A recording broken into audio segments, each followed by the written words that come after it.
할렐루야. 우리 주님의 높고 위대하심을 참으로 찬양하십시다. 우리 주님 앞에 한번 감사의 박수 올렸으면 좋겠습니다. 할렐루야. 예, 우리의 찬양과 경배를 받으시기에 합당하신 우리 주 예수 그리스도와 아버지 하나님께 감사를 드립니다. 예, 오늘도 우리 같이 은혜 나누실 하나님 말씀 요한일서 1장 7절의 말씀을 우리 같이 한 목소리로 읽겠습니다. 같이 읽습니다.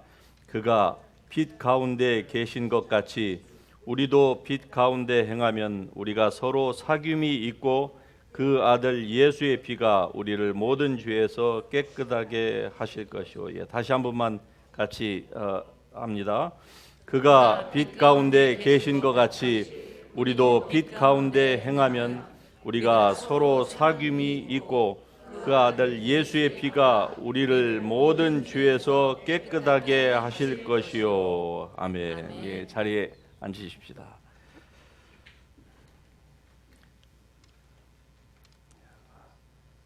그가 빛 가운데 계신 것 같이 as he is in the light. 우리 모든 사람들은 다 환한 빛 가운데에 살기를 원합니다. 그래서 주님께서 빛이신 그분이 우리 어둠에 사로잡혀 있는 인생 가운데에 오셨습니다. 빛이신 그분이 자기가 만드신 자기의 세상에 오셨으나 그러나 사람들이 빛보다 어두움을 더 좋아하므로 빛으로 나오기를 싫어하였지만 그러나 영접하는 자 곧 그 이름 예수 그리스도를 믿는 자들에게는 하나님의 자녀 즉 빛의 자녀가 되는 권세를 주셨다고 성경이 말씀합니다. 우리는 빛의 자녀입니다. 할렐루야. 예수 그리스도의 영을 받은 사람은 더 이상 어둠 가운데에 있지 않음을 우리가 확신해야만 할 것입니다. 그러므로 하나님은 빛의 하나님이시고 하나님 자체가 빛이시에요. 예. 오늘 이 시시행 가사 가운데 보니까 하나님의 그늘 아래라고 하는 그 표현이 있는데 물론 어떤 그 문학적인 표현이겠지만은 그러나 하나님에게는 그늘이 없습니다. 세상에는 아무리 밝은 빛이 있어도 거기에는 반드시 그림자가 있게 마련이지만 그러나 하나님에게는 어둠이 없고 그리고 회전하는 그림자도 없으시다고 성경이 분명히 말씀합니다. 그래서 그가 빛 가운데 계신 것 같이 빛 가운데 걷는다는 것이 여러분 무엇을 의미하는 것일까요? 빛 가운데 걷는다. 많은 사람들은 이것은 죄를 짓지 않는 죄가 없는 삶이라고 그렇게 추측할 것입니다. 그러나 그런 것은 없습니다. 어느 누구도 죄 가운데 죄가 없는 삶을 사는 사람은 아무도 없기 때문입니다. 그것은 첫 번째로 성경이 그렇게 증거하고 있습니다. 모든 사람이 죄를 범하였음에 죄를 짓지 않는 사람은 한 사람도 없다고 성경이 얘기를 하죠. 그리고 만일에 우리가 빛 가운데 죄가 없는 삶을 산다고 하면은 예수 그리스도가 필요가 없는 것입니다. 예수님의 보혈이 필요가 없고 주님께서 십자가에서 달려 돌아가셔야 할 이유도 없었던 것이죠. 그러므로 여기에서 빛 가운데 걷는다고 하는 것이 죄 없는 즉 sinless living을 의미하는 것은 아닐 것입니다. 요한일서 1장 5절에 보면은 하나님은 빛이시라 이렇게 말씀합니다. 그러므로 빛 가운데 거한다고 하는 것은 하나님 안에 사는 삶을 의미하는 것입니다. 하나님 안에 사는 삶이라고 해서 죄가 없는 삶은 아니다는 것을 여러분이 다시 한번 아는 것이 중요할 것입니다. 하나님 안에서 산다. 자, 모든 그리스도인, 거듭난 그리스도인이 하나님 안에 있지만은 그러나 그것이 우리를 자동적으로 하나님과 함께 걷는 그런 삶으로 인도하는 것은 아닙니다. 수많은 사람들이 예수 그리스도를 믿음으로 말미암아 구원받아서 하나님 안에 있습니다. 그러니까 법적으로 영적인 법적으로 보면 모든 그리스도인은 다 하나님 안에 있는 사람입니다. 여러분 믿으십시다. 여러분이 죄된 삶을 아무리 살고 부족하다 할지라도 진정으로 구원받은, 내가 진정으로 구원받은 하나님의 백성이라고 하면은 하나님 안에 있는 삶입니다. 그러나 이 하나님 안에 있는 삶과 그 하나님과, 즉 사람의 몸을 입고 보이지 아니하는 하나님의 그 형상으로 우리 가운데에 내려오신 그 예수 그리스도와 함께 걷는다고 하는 것과는 또 다른 문제입니다. 그래서 우리가 어떻게 하면은 바로 이 하나님 안에 사는 삶을 살까, 즉 빛 가운데에 온전히 걸어가는 삶을 살까, 그것은 바로 성령 안에서 성령을 따라 행하는 삶입니다. 같이 한번 합시다. 성령 안에서 성령을 따라, 성령 안에서 성령을 따라 행하는 삶이야말로 빛 가운데에 사는 삶입니다. 성령 안에서 성령을 따라 사는 삶. 그래서 여러분 로마서 7장에 보면은 성령이라고 하는 단어가 한 번만 등장을 해요. 한 번만. 그런데 8장으로 넘어와서 보면은 성령이라고 하는 단어가 19번이나 등장을 합니다. 이 말의 의미는 성령 안에서 사는 삶이 아니면은 우리의 삶은요, 그리스도인이라 할지라도 하나님 안에는 있지만 그러나 어둠 가운데 있는 거예요. 즉 빛이신 하나님 안에서 우리가 빛의 자녀가 되었지만은 성령을 따라서 성령 안에서 성령을 좇아서 사는 삶이 아니면은 우리는 육신으로는 어둠 가운데 있는 것입니다. 영으로는 물론 빛의 자녀이고 하나님의 자녀여서 하나님 안에 거하지만은 그러나 영적으로는 그렇다 할지라도 우리의 이 땅에서 육신의 삶은 어떤 삶이냐? 여전히 어둠 가운데에 행하는 삶이에요. 그래서 성경이 이렇게 말씀합니다. 육신을 따르는 자는 육신의 일을, 그리고 영을, 즉 성령을 따르는 자는 성령의 일을 생각하나니 육신의 생각은 사망이요, 사망을 가져온다는 것이죠. 육신적인 삶을 그리스도인이 얼마든지 살아갈 수가 있습니다. 영으로는 하나님의 자녀이지만 그러나 그의 마음 가운데에 예수 그리스도가 계시지 아니하면, 영 가운데는 예수 그리스도께서 성령으로 좌정하고 계시지만 그러나 그의 마음 가운데에, 즉 생각이죠, 생각과 감정과 이 모든 것 가운데에 그리스도가 계시지 않으면 육신을 따라 사는 삶을 살아갈 수밖에 없는 거예요. 그래서 육신을 따르는 자는 육신의 일을, 성령을 따르는 자는 성령의 일을 생각하나니 육신의 생각은 사망이요 영의 생각은 생명과 평안이니라. 할렐루야. 하나님께서 주시는 생각은요, 우리에게 생명과 평안함을 가져다 줍니다. 육신의 생각은 하나님과 원수가 되나니 이는 하나님의 법에 굴복치 아니할 뿐 아니라 할 수도 없음이라. 육신에 있는 자들은 하나님을 기쁘시게 할 수 없느니라 말씀합니다. 그래서 우리가 어떻게 하면 이 육신을 따르는 삶, 즉 사망의 열매를 맺는 이러한 삶을 벗어날 수 있느냐? 그것은 바로 성령을 따라, 그리고 성령 안에서 순종하면서 사는 것입니다. 만일 너희 속에 하나님의 영이 거하시면 너희가 육신에 있지 아니하고 영에 있나니, 그리스도의 영이 없으면 그리스도의 사람이 아니라, 즉 그리스도의 영이 있으면 그리스도의 사람이라는 사실이죠. 그러니까 그리스도의 영이 있는 사람은 바로 하나님의 영, 성령을 따라서 살아가야 되는 사람인 것입니다. 그렇지 않으면 우리의 삶 가운데에 늘 어둠이 우리를 지배하려고 하는 것이에요. 자, 이제 여기에서 한번 종교적인 가르침과 그리스도 안에 교회 안에서, 기독교 안에서 종교적인 가르침과 그리고 복음의 가르침의 차이를 간단하게 한번 우리가 살펴보도록 하겠습니다.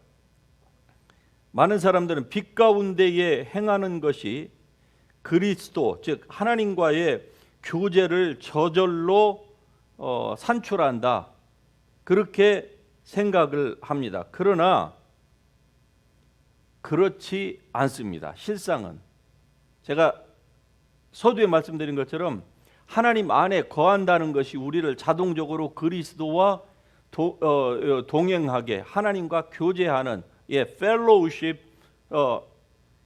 이라고 하는 그 단어처럼 주님과의 그 코이노니아, 이 펠로우십을 우리에게 자동적으로 산출해내지 못해요. 이게 바로 종교적인 가르침입니다. 다시 말씀드리면 여러분이 거룩한 삶을 살려고 하면은 그것이 바로 자동적으로 주님과의 교제의 삶을 주님과 같이 걸어가고 성령의 음성을 듣고 그 음성을 따라서 행하고 하는 그런 삶을 사느냐? 그렇지 않다는 것이죠. 그러나 이런 가르침들이 교회 안에서 다수를 차지하고 있기 때문에 사람들이 착각을 하는 거예요.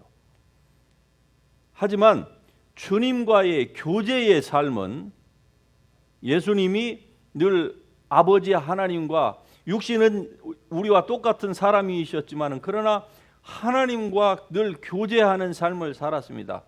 주님은 무엇을 행하고 행하지 않은 것까지도 전부 다 아버지께서 하시는 말씀을 성령을 통해서 듣고, 그리고 예수님은 그대로 행했습니다. 마찬가지로 그런 삶을 우리가 살기를 원하시는 거예요. 우리가 살기를, 여러분이 그런 삶을 살기를 원하십니다. 그러니까 이렇게 주님과 교제하는 삶을 살면은 바로 하나님과 하나님의 빛 가운데에 저절로 거하게 되는 것입니다. 빛 가운데, 즉 빛 가운데 그리스도인으로서 예배드리고 교회 나오고 신앙생활 한다고 하는 것이 저절로 주님과의 교제의 삶, 성령의 음성을 듣고 그분의 음성을 따라서 순종하는 그런 삶을 사는 것으로 자동적으로 연결되지 않는다는 거예요. 제가 수많은 분들을 상담하면서 그분들의 가지고 있는 삶의 여러 가지 그 맞닥뜨려진 어려움, 그 직면한 그 상황들 가운데에서 무엇이 문제일까 보면은, 물론 상황은 각각에 따라서 다 틀리지만은, 그러나 분명한 것은 어려움을 겪는 분들이 주님 안에 있음에도 불구하고, 주님 안에 있음에도 불구하고 여전히 왜 그렇게 많은 삶에 있어서 그 contradict와 그 다음에 트러블과 여러 가지의 그 어려움의 문제에 직면해 있느냐? 그 원인은 한마디로 주님과 펠로우십이 되지 않기 때문에 그런 것입니다. 다시 말씀드리면 주님과 펠로우십이라는 것은 하나님의 성령의 음성을, 세미한 음성이든 아니면은 아주 비비드한 그 보이스이든 간에 성령의 음성을 듣고 사는 사람이거든요. 물론 매일같이 성령께서 우리에게 뭐 음성을 들려주신다 그런 의미는 아니지만은, 그런 사람 아무도 없습니다. 그러나 성령의 음성을 듣고 산다는 것은 주님의 말씀대로 순종하면서 주님의 말씀을, 성경을 있는 그대로 잘 성령께서 우리에게 주시는 감동대로 잘 이해하고 그대로 이 복종하면서 사는 삶이에요. 그런데 문제에 봉착해 있는 성도들은요, 주님 안에 있습니다. 다시 말씀드리면은 구원받았다고 하기 때문에 교회도 나오고 뭐 여러 가지 종교적인 활동까지도 하지만은, 그러나 무엇이 안 되는 거 아니? 성령의 음성을 못 들어요. 다시 말하면 하나님의 말씀을 들어도 하나님의 말씀을 let God be God, 하나님을 하나님다우게 그 말씀을 받아들여야 되는데, 이게 트위스트 돼가지고 자기가 원하는 대로 원하는 부분만 듣고 나머지는요 귀를 닫아버려요. 그러면 나머지 닫은 부분에 있어서는 strange voice, 이 demonic voice, 이 악마의 소리가 들려오는 것입니다. 악마의 소리라고 하니까 사람들은 이걸 뭐 굉장히 아주 이 이상한 것으로만 생각하는데 그렇지 않습니다.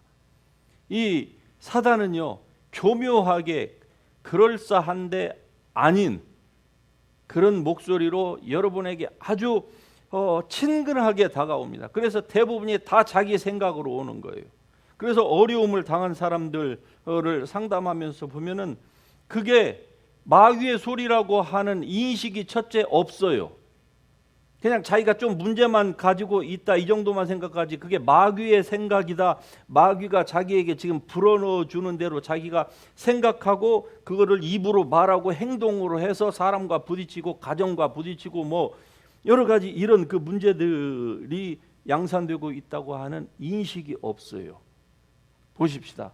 이게 바로 주님 안에 있지만은 성령을 따라서 성령에 순종하면서 살지 못하고 있는 사람들이 겪고 있는 가장 단순하면서도, 그리고 우리 모든 사람들이 다 한 번 이상 겪었을 문제입니다.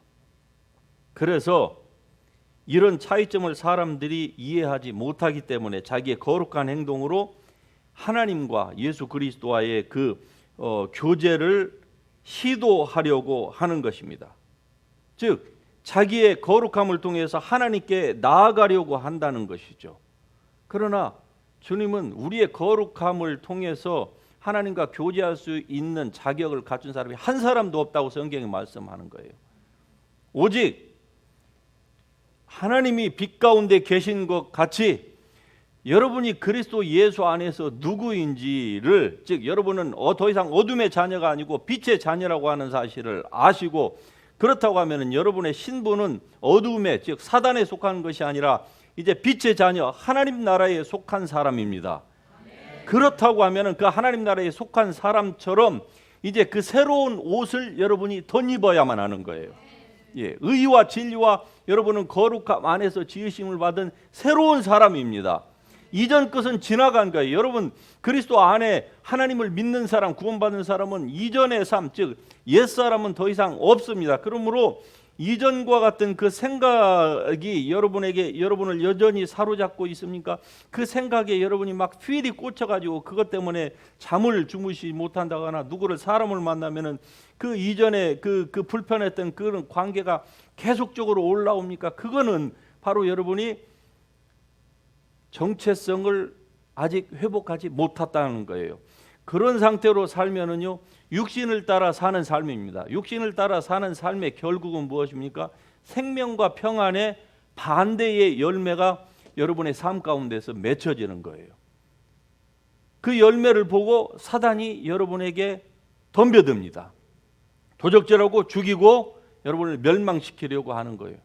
그래서 사람이 어둠에 잡힙니다. 어둠에 눈이 한번 가려지기 시작하면은요, 그 다음부터 갈 바를 알 수가 없는 거예요. 사람이 생각해도 자기가 영적인 거, 하나님을 쫓아가는 그런 삶이 무엇인지를 모르는 거예요. 교회에 나오니까 그냥 자기는 괜찮다고 많은 사람들이 그렇게 착각하면서 살고 있는데 사실은 그렇지 않다는 것이죠. 그래서 하나님은 우리가 하나님을 위해서 무엇을 하는 것에 따라서 우리를 받아들이시는 것이 아니라 우리가 예수 그리스도를 온전히 믿는 믿음 때문에 받아주셨습니다. 할렐루야. 그러므로 이제 하나님과의 교제도, 구원이 그렇게 이루어졌기 때문에 하나님과의 교제도 온전히 예수 그리스도를 믿는 그 믿음 안에서만 하나님께 나아가려고 해야만 하는 것입니다. 그렇게 하기 위해서는 성령을 쫓아 살아가야 되는 거예요. 너는 성령을 쫓아 행하라. 그러면 육체의 욕심을 이루지 아니하리라. 육체의 욕심은 성령을 거스리고 성령은 육체를 거스리나니 이 둘이 서로 원수가 된다. 대적함으로 너희의 원하는 것을 하지 못하게 하려 함이라. 육신에 있는 자들은 하나님을 기쁘시게 할 수 없느니라. 그러므로 하나님의 성령을 쫓아 행할 수 있기를 주의 이름으로 축복합니다. 그래서 예수님을 믿는 믿음과 하나님과의 교제가 있다고 하면은 거룩함의 열매는 그냥 자동으로 맺혀지는 것입니다. 그러나 종교는 거룩함의 열매를 맺으라고 하는 거예요. 뭐 술 끊어라, 담배 끊어라, 뭐 이거 하지 마라. 말해 율법적으로 사람들을 올감 매는 것이죠. 그러면 그렇게 하면은 되는 줄로 사람들이 착각해요. 왜? 그런 가르침을 받으니까 그렇습니다.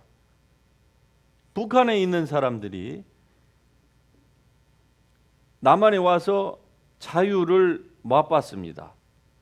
그 다음에 이 사람들이 느끼는 가장 첫 번째가 뭔 줄 아십니까? 속았다는 것이죠. 예를 들면 평창 동계 올림픽 때에 북한에서 그 응원단들이 내려오지 않습니까? 그런데 이 사람들이 어디 뭐 서울 시내고 어디 마음대로 갈 수 있는 그 자유가 주어지지 않았어요. 그런데 북한으로 돌아가서 탈북을 결심하게 된 그 결정적인 계기가 뭔 줄 아십니까? 고속버스를 타고 움직이다가 서울에서 내려서 강원도까지 가는데 휴게소에 들려야 될 거 아니에요. 휴게소에 한번 딱 내려서 화장실 한번 갔다 온 것밖에 없어요. 그런데 휴게실 화장실에 가니까 북한에서는 상위 최고 1% 안에 드는 사람들만 갖추고 있는 화장실에 변기가 있는 거예요. 공동 화장실에.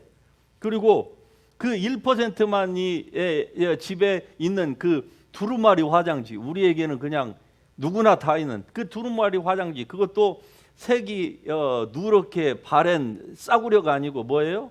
그냥 하얀 거, white. 예. 이게 다 있는 것이죠.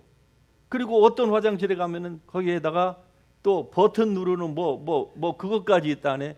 그걸 보고서 이거 생각하게 된 것이죠. 예. 그러니까 여러분, 이게 율법적인 삶, 즉 종교적인 삶과 이 복음 안에서 자유를 누리는 이 삶의 차이는 마치 이와 같을 것입니다. 아니, 이보다 더 심하다고 제가 말씀을 드려도 결코 과장이 아닐 것입니다. 성령 안에서 우리에게 주시는 은혜는 바로 이런 것입니다. 그래서 이제는 너희가 죄로부터 해방되고 하나님께 종이 되어 거룩함에 이르는 열매를 맺었다, 이렇게 말씀합니다. 거룩함에 이르는 열매를 너희가 맺어야 된다, 이렇게 말씀하는 게 아니에요. 죄로부터 해방되고 하나님께 종이 되어서 그리스도와 함께 하나님과 함께 동행하는 삶을 살면은 거룩함에 이르는 열매를 맺었다. 할렐루야. 예. 주님과 그러므로 동행하는 삶을 여러분이 추구하실 수 있기를 축복합니다. 그러면 거룩함의 열매는 자동적으로 맺혀지는 거예요. 예. 사랑, 희락, 화평, 오래 참음, 자비, 양선, 충성, 온유, 절제, 이러한 열매들, 이 믿음의 열매들이 여러분의 삶에 맺혀지는 것입니다. 그로 말미암아서 삶이 완전히 달라지는 것이죠. 같은 기독교인이었는데 이전에는 이렇게 종교적인 마인드로 하나님 말씀을 이해했을 때와, 그리고 영의 정체성을 회복하는 상태에서 그 이후에 이 같은 신앙생활은 완전히 다른 것입니다. 한쪽은요, 항상 불안해요. 신앙이 모든 것들이 잘 나간다 해도 불안해요. 왜? 언젠가는 떨어지기 때문에 그래요. 그리고 그 베이스는 자기의 거룩함이기 때문에 늘 불안한 것입니다. 그러나 후자, 빛 가운데 성령을 쫓아서 자기 영의 정체성을 회복하고 사는 삶은요, 생명과 평안한 삶입니다. 예, 여러분 모두가 이런 평안하고 생명이 넘치되 더 풍성이 넘치는 삶을 살 수 있기를 주의 이름으로 축복합니다. 어떤 분이 가족이 조상 대대로 우상 숭배를 많이 했던 그런 가족에서 드디어 예수님을 믿었습니다. 그런데 그 마을에서 이 사람 한 사람만 예수님을 믿게 됐어요. 교회는 한 2시간을 걸어가야 교회가 나오는 그런 곳에서.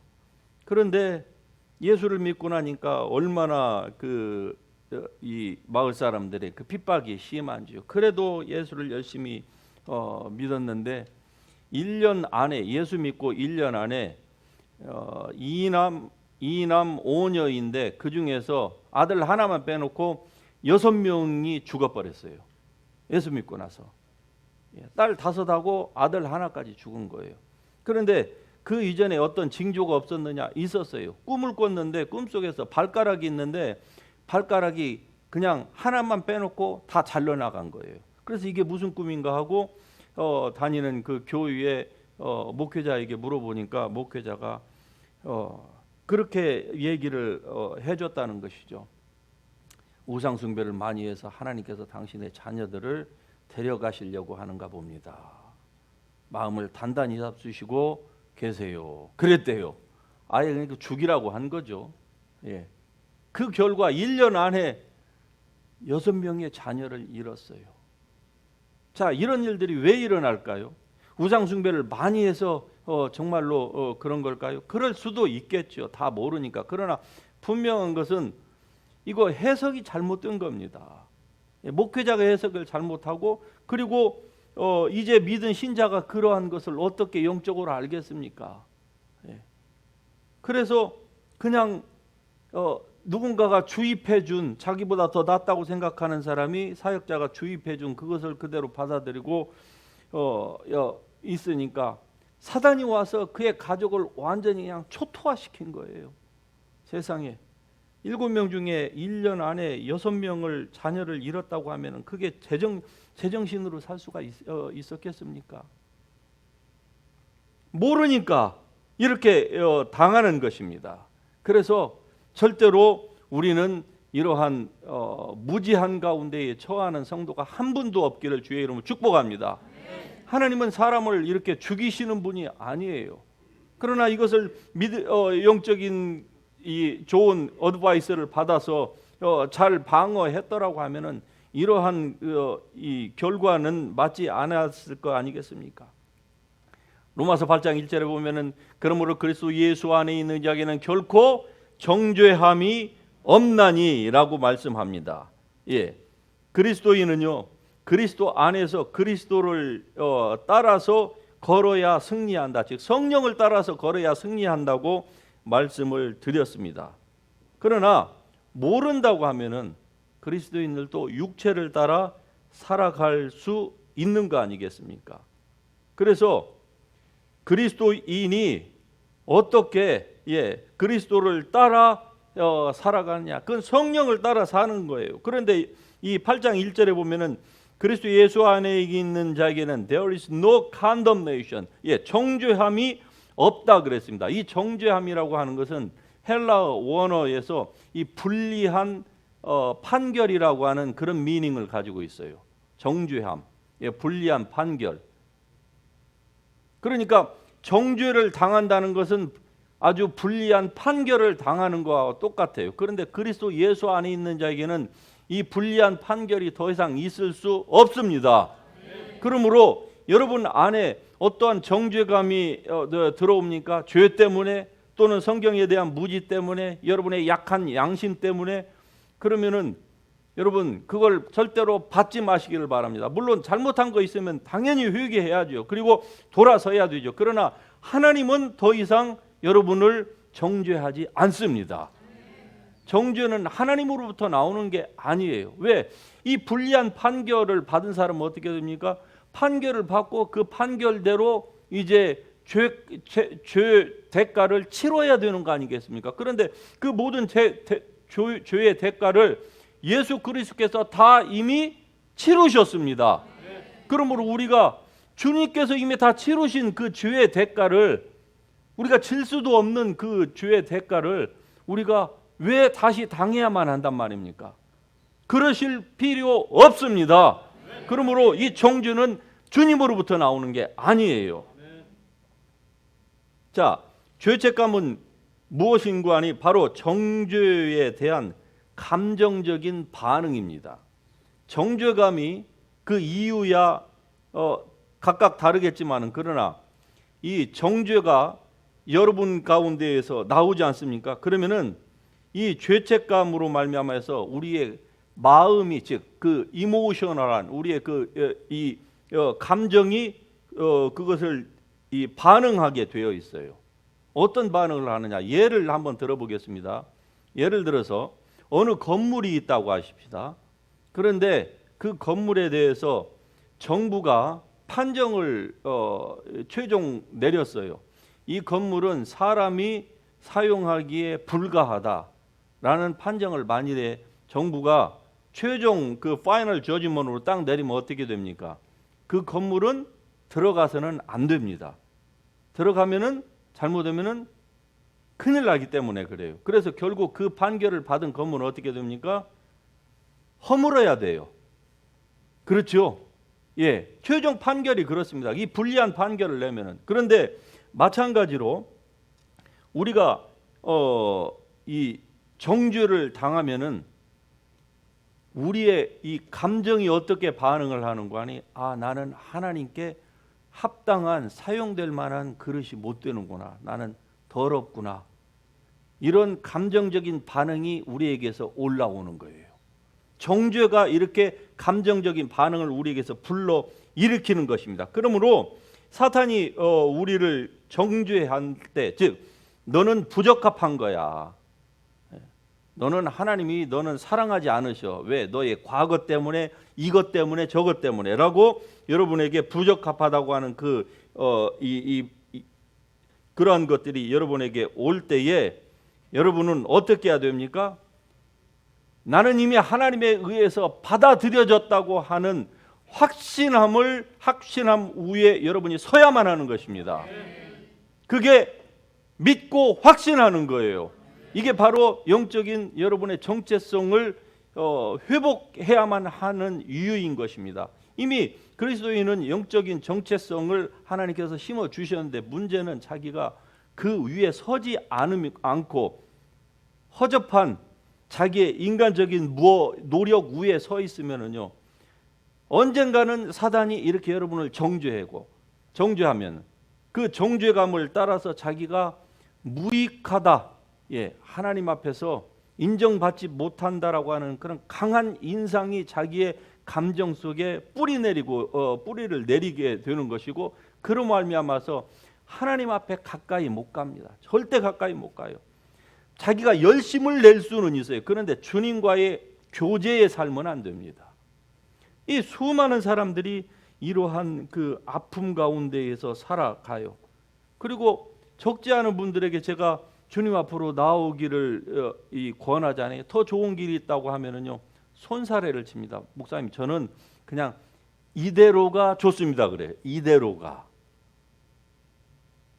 왜? 주님 앞에 가까이 나아가면은 자기의 이 어두움이 드러나기 때문에 그래요. 그래서 적당하게 이 장막을 치고, 그리고 라인을 딱 그어놓고 더 이상 주님 앞에 가까이 가지 않으려고 하는 이러한 어려움을 겪고 있는 것입니다. 그래서 로마서 8장 1절에 그러므로 이제, therefore now, 그러므로라는 것은 이제 7장에서 한 말씀에 대한 이제 결론을 내리는 건데, 그러므로 이제 그리스도 예수 안에 있는 자에게는 정죄함이 없다라고 할 때, 이제, 지금이라고 하는 이 단어를 여기에서 사용한 것은요, 이것은 정죄함이 없는 삶은 나중에 천국에 가서 정죄함이 없다고 하는 그 말이 아니고, 현재의 경험이라고 하는 사실을 강조하기 위해서 그러므로 이제, 지금 그리스도 예수 안에 있는 자에게는 정죄함이 없다. 할렐루야. 여러분과 저에게는 지금 정죄함이 없다고 하는 사실을 여러분이 받아들일 수 있기를 바랍니다. 그리고 어떠한 정죄함이 있습니까? 그러면은 그것으로 말미암아서 하나님 앞에 여러분의 영의 정체성을 회복하고, 그리고 온전히 하나님 앞에 가까이 나아갈 수 있기를 바랍니다. 정죄함을 가지면은요, 하나님께 가까이 나아가지 못해요. 그러나 성경은 뭐라고 합니까? 어느 누구도 하나님 앞에 가까이 나오는 것을 막을 자가 하늘이나 땅이나 어떤 세력도 땅 아래 물속에 어떠한 권세가 없다고 말씀하는 거 아닙니까? 그러므로 하나님께 가까이 나아가십시다. 주님이 빛 가운데 계신 것 같이, as he is in the light. 할렐루야. 하나님은 빛이십니다. 그러므로 여러분도 빛의 자녀예요. 이 빛의 자녀는 주님과 함께 교제하는 삶을 살 수가 있습니다.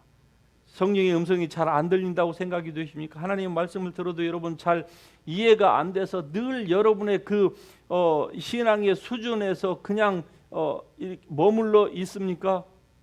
그렇다고 하면은 여러분 주님 앞에 좀 더 주님과의 교제의 삶을 여러분이 추구하시기를 바랍니다. 성령께서 도와주실 것입니다. 예수님이 제자들을 도와주셨던 것처럼 another counselor, 내가 가는 것이 너에게 더 유익하다. 그래서 우리에게 성령을 보내주셨습니다. 2000년 전에 예수님은 가셨지만 그때에 예수님의 이름으로 오신 그 성령님은 2000년 후 지금에도 동일하게 하나님의 백성, 즉 예수님과 동행하는 삶을 살기를 원하는, 육체를 따르지 아니하고 성령을 따라 살기를 원하는 사람들과 주님께서는 함께 하십니다. 할렐루야. 그 주님과 동행하는 그러한 삶을 꿈꾸시기를 바랍니다. 그래서 이제 그리스도 예수 안에 있는 자에게는 지금 정죄함이 없다. 할렐루야. 그래서 주께서 빛 가운데 계신 것처럼 여러분도 빛 가운데에 온전히 주님과 동행하는 삶을 살 수 있기를 주의 이름으로 축복합니다. 예, 우리 같이 일어나셔서 이 말씀 붙들고 같이 주님 앞에 기도할 때에 여러분 주께서 빛 가운데 계신 것처럼 우리도 그런 사람이라고 하는 사실을 알고 같이 찬양하면서 주님의 보좌 앞으로 나아가십시다.